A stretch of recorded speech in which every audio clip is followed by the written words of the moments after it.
E eu quero ir agora com o Alan Gani, que está aqui com a gente. Gani, a minha pergunta é a seguinte, né? Depois de toda essa explicação aí que a Kelly trouxe, tudo que a gente tem visto, vivido nessas últimas semanas, principalmente em relação a se encontrar um nome que seria aí, né? Oposição a Lula, oposição a Jair Bolsonaro. Muitos brasileiros esperando, né? Talvez encontrar um nome aí, terceira via, como um grande salvador da pátria, enfim, que realmente pudesse ser a oposição a esses dois partidos, né? Especificamente a esses dois nomes de Lula e Bolsonaro. Porém, o que talvez a gente mais tem visto é que esse nome ainda não surgiu, porém é um nome que é filiado a partidos que são velhos partidos da política, né? Partidos que a gente vê que são rachados. O próprio PT ontem, que teve lá a votação para aprovar o Geraldo Alckmin, não teve unanimidade, 16 votaram contra o próprio Geraldo Alckmin. Partidos que a gente vê, né? A gente vê que a velha política é a que manda no Brasil. O Alckmin, que era inimigo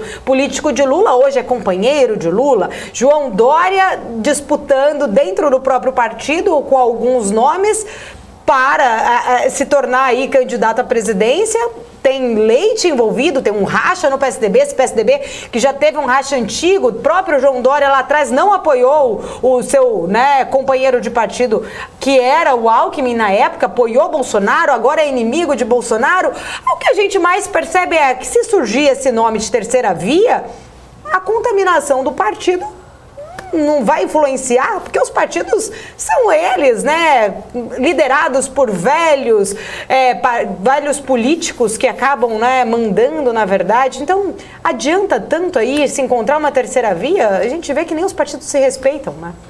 Pois é, Paulo, essa é uma questão muito importante que você trouxe, porque é o velho e bom fisiologismo tão presente na política brasileira. E hoje muitas pessoas, eu diria a maioria delas, vota não num partido, porque não há uma corrente ali de pensamento, mas num candidato. Veja o próprio exemplo do Jair Bolsonaro, que encarna aí na percepção do eleitor um candidato de direita que defende valores conservadores, mas não há nenhum partido conservador no Brasil. O PL está muito longe de ser um partido conservador, de um partido liberal no termo clássico do termo.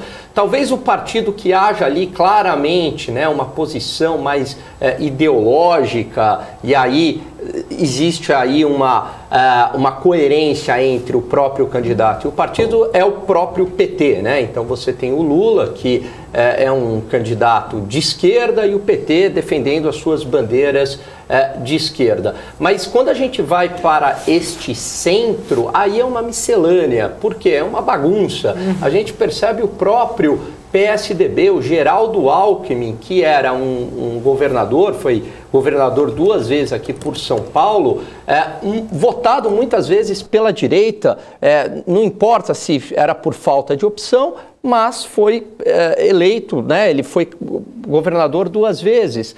E hoje o Geraldo Alckmin é vice do Lula. Se você falasse isso lá em 2018, iam te chamar de maluco e te internar num hospício. Mas é exatamente isso que aconteceu. E a gente pega o exemplo agora do Dória com Eduardo Leite, quer dizer, uma briga dentro do próprio partido. O que falta para esse centro é uma identificação com o eleitor. Goste ou não do Lula e do Bolsonaro, mas eles têm uma identificação com o eleitor. O Lula com determinado tipo de eleitor e o Bolsonaro com determinado tipo de eleitor. Esse centro, falta essa identificação popular. E tenta-se ali, né, muitos grupos de empresário, a Faria Lima, querendo um candidato de centro, mas não decola, porque não há essa identificação. O próprio Sérgio Moro, no passado, talvez se ele não tivesse entrado para a política, ele teria esse capital político, porque ele encarnava ali a figura do ministro depois que ele virou ministro, mas do juiz anticorrupção, que fez um belíssimo trabalho na Lava Jato e teria esse recall. O problema é que quando ele entrou para a política, a saída dele no governo enquanto ministro, houve uma série de desgastes. E ali ele também falta para ele essa identificação, ele perdeu esse legado da Lava Jato.